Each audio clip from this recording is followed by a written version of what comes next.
Hey, this is Zach from Car Culture. Today we're going to show you the 1970 Datsun 240Z. I'll tell you a little bit about it before we start the video. I bought it a couple months ago for $700. There's some kid that was playing a 4.3 V6 swap into the car. Luckily he didn't do that and remained untouched from how he got it. So I brought it to my house, messed around with it a little bit. It was a little cold, so I wasn't able to work on it. And then me and Roman were checking on Craigslist.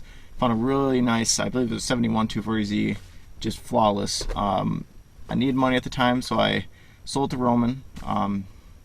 He had it at his shop. I was planning this deal with this guy for the 240Z, and the deal fell through. Really pissed off. Roman felt bad, so he sold it back to me. Got it back again. The VIN number is 2159, which is a very low VIN for this car.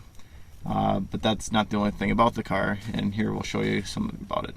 I'm going to show you some of the details of the exterior of the Datsun. So clearly, the car is in pretty crappy condition.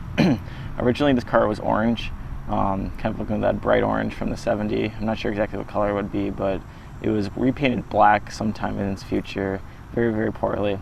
I'm guessing during the time of repaint, they had a crash.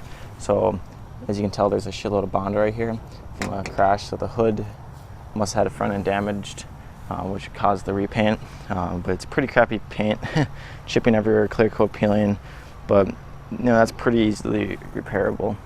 Next is the rust. Rust is a pretty common thing for these cars.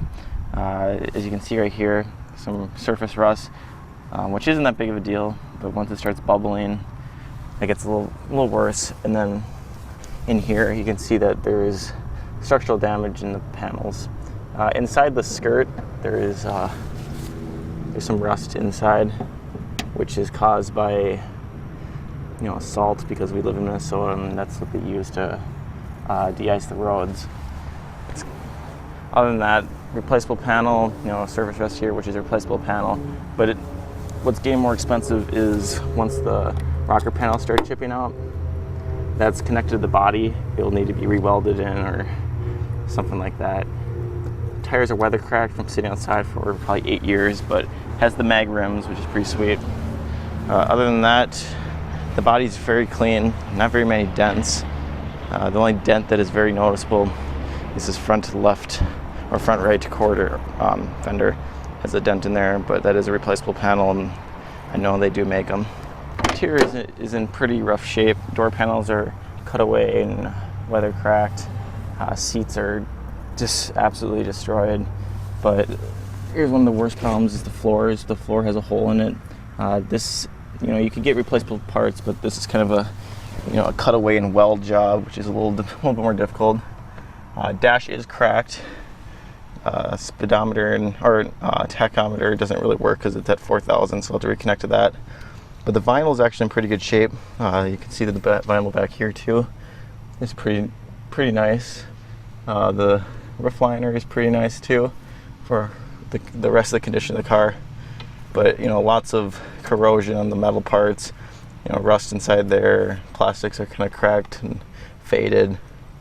But for a car that was $700, very good. The wood on the steering wheel and the wood on the shift knob, in great condition. So this is the L24, it's the 2.4 inline 6 that came with this car. The head is an N42 head. I'm not sure if that's the original head, but I've heard that has bigger valves than the original head that came on here. The problem we're having is the fuel pump isn't strong enough. The fuel is getting halfway up the hard lines, but it's not making fully the tank. So we took this pump off, or this hose off from the pump, and put a bucket or a bottle of gas to it, and it was able to suck it from there. It just doesn't seem like it has enough force to get all the way from the tank headlines and then to itself. So I ordered a new pump, new gasket. Hopefully that'll be here by the end of the week and get that running. And then once it runs off the new fuel pump, all new plugs. We changed the oil not too long ago. A new radiator since there was ice in it before. And any other little tune-up stuff that might be missing.